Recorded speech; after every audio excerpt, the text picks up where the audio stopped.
Inilah Buletin Dakwah Kafah edisi 402, 22 Muharram 1447 Hijriah atau 18 Juli 2025 Masehi dengan judul Angka Pengangguran Tinggi Akibat Kegagalan Sistemik. Kementerian Ketenagakerjaan atau Kemenaker mencatat sebanyak 7,28 juta orang menganggur pada 2025. Terungkap pula lulusan universitas masih menganggur mencapai 1 juta orang. Karena lowongan kerjaan terbatas, sementara kebutuhan hidup tak bisa ditunda, sejumlah lulusan sarjana atau S1 melamar lowongan pekerjaan hanya untuk posisi petugas penanganan prasarana dan sarana umum atau PPSU tambahan di Jakarta pada Juli 2025. Bahkan beberapa mahasiswa yang sedang menempuh pendidikan S1 juga ikut serta mendaftar lowongan pekerjaan petugas PPSU. Namun, sungguh ironis, saat rakyat sudah mendapatkan pekerjaan, ada ratusan pejabat negara dan politisi yang rangkap jabatan dengan gaji sangat besar. Berdasarkan data yang dirilis Forum Indonesia untuk Transparansi Anggaran atau FITRA pada 2023, Sekjen Kemenku misalnya memperoleh gaji Rp90.505.000, sementara sebagai komisaris di PT Pertamina memperoleh gaji 2,9 miliar setiap bulannya. Lebih ironisnya lagi, meski dianggap tak lazim pejabat menerima gaji ganda di tengah kemiskinan dan pengangguran rakyatnya, sampai sekarang belum ada aturan yang melarang hal tersebut. Alhasil, kekayaan para pejabat bisa mencapai puluhan miliar rupiah. Itu pun untuk pejabat eselon 1 di lingkungan Kementerian Keuangan. Jelas ini ironis di tengah kesusahan rakyat untuk sekedar mencari sesuap nasi di negeri ini. Kegagalan sistemik. Angka pengangguran yang sangat tinggi menunjukkan kegagalan sistemik di negeri ini.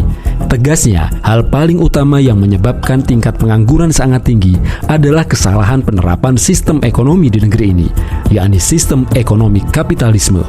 Sistem ini terbukti hanya menciptakan ketimpangan ekonomi dan sosial. Ada penumpukan kekayaan pada segelintir orang. Bayangkan, menurut Menteri Agraria dan Tata Ruang atau Badan Pertahanan Nasional atau ATR BPN, sebanyak 48% dari 55,9 juta hektar lahan yang sudah bersertifikat dan terpetakan hanya dimiliki oleh 60 keluarga di Indonesia.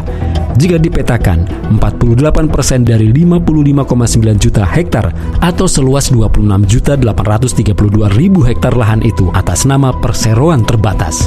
Di sisi lain, negara malah fokus membiayai proyek yang tidak bermanfaat bagi rakyat, seperti IKN. Bahkan sejumlah proyek berbiaya besar hanya berujung mangkrak. Sebaliknya, negara abai untuk menyiapkan lapangan kerja bagi rakyatnya. Hal ini berujung pada tingkat pengangguran yang tinggi. Negara pun gagal dalam menciptakan iklim usaha yang sehat. Sudah begitu, negara memberlakukan aneka pajak yang sangat tinggi. Akibatnya banyak perusahaan terbebani.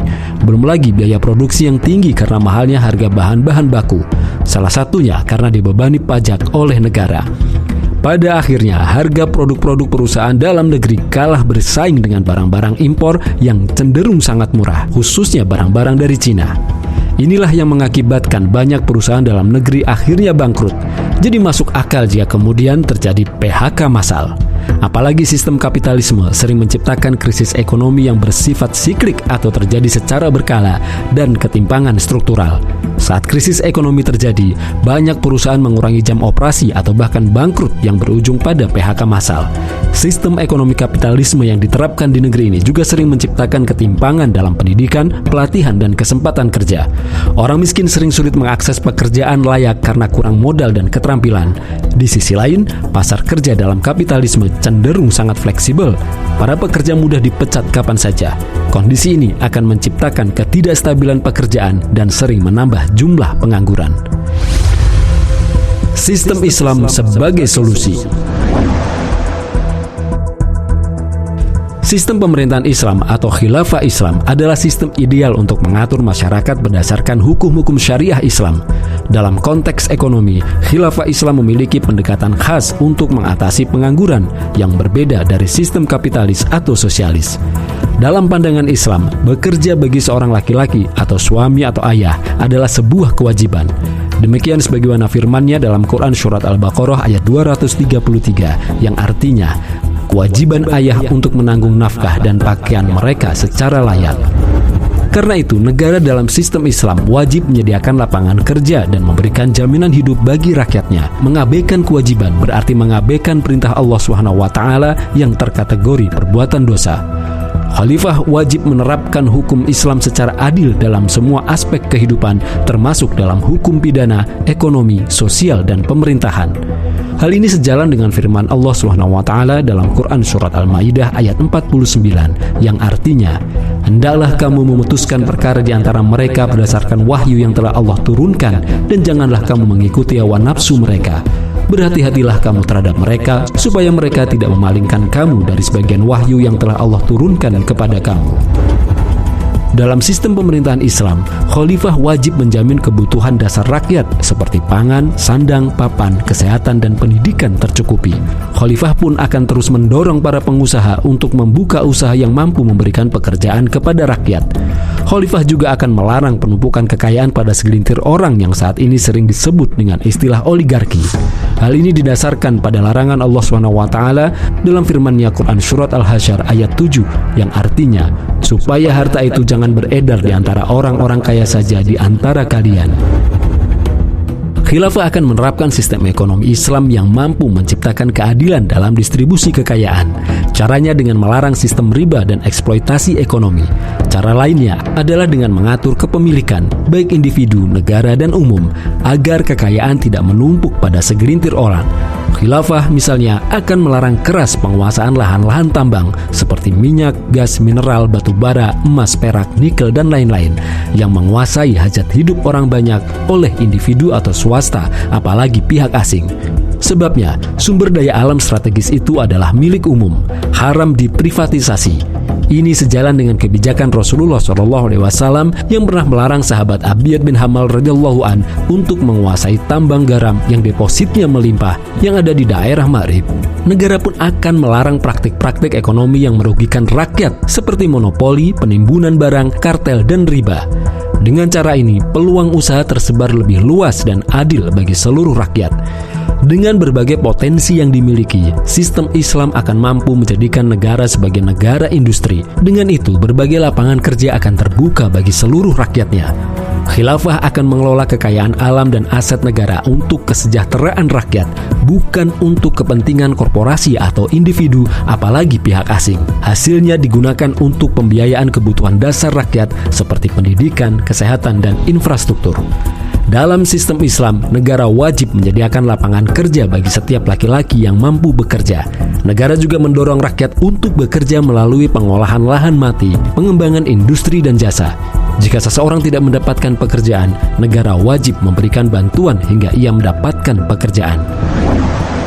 Selain menyelesaikan masalah pengangguran, negara dalam sistem Islam juga wajib menjamin kebutuhan pokok seluruh rakyatnya.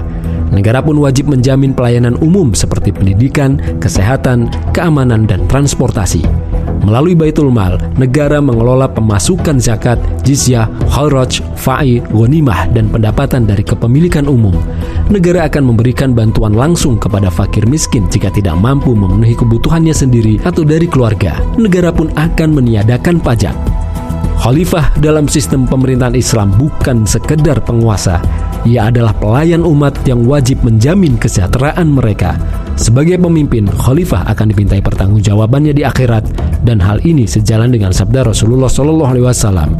Imam atau khalifah adalah pengurus rakyat dan ia bertanggung jawab atas rakyat yang dia urus. Hadis riwayat Al-Bukhari dan Muslim. Oleh karena itu, penting bagi pemimpin negeri ini untuk menyadari betapa sistem ekonomi kapitalisme telah gagal memberikan kesejahteraan bagi rakyat. Kegagalan sistemik ini harus dihentikan. Caranya, hapus sistem ekonomi kapitalisme dan terapkan sistem ekonomi Islam yang datang dari Allah yang Maha Adil. Hanya sistem Islamlah yang akan bisa mewujudkan kesejahteraan bagi rakyat. Sudah saatnya negeri ini menerapkan sistem Islam atas dasar keimanan dan ketakwaan yang pasti akan mendatangkan keberkahan. Hal ini sejalan dengan firman Allah SWT dalam Quran Surat Al-A'raf ayat 96. Jika saja penduduk negeri-negeri beriman dan bertakwa, kami pasti akan melimpahkan kepada mereka keberkahan dari langit dan bumi. Akan tetapi, mereka mendustakan ayat-ayat kami itu. Karena itu, kami pun menyiksa mereka disebabkan oleh perbuatan mereka itu. Wallahu a'lam bishawab.